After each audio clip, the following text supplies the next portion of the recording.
E ieri in ora a tardi un gruppo di manifestanti aglomerati a Plaza Betico Cruz para después salir en una marcha rumbo a oficina di rappresentanti di Holanda na Aruba esta VNO y para después seguir para Parlamento.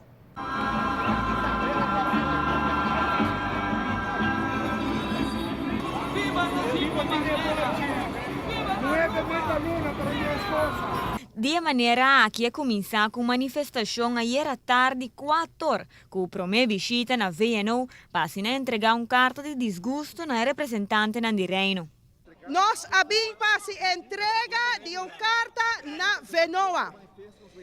Está assinando-lo para sobra, nota mimita entregar manifesto. Mais de 10.410 gente está entregando manifesto a Trobe. Carta onde conosco pede governo de reino.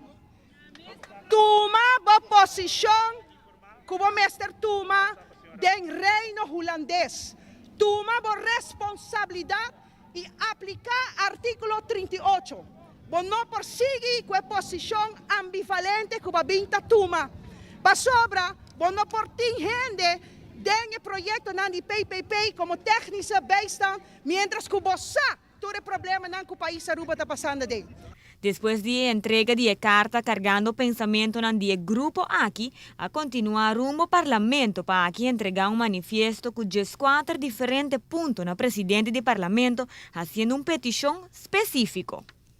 Exigir parlamento de Aruba para dentro de 24 horas llama una reunión pública de parlamento igual tiene como único punto de agenda una moción de desconfianza contra el gabinete Mike Eyman II. Para Notícia Boa Noite, Amida Eshel Simon. Presidente do Parlamento a Baja toma manifesto para depois tur manifestante para regressar ao hogar de hora na dia noite.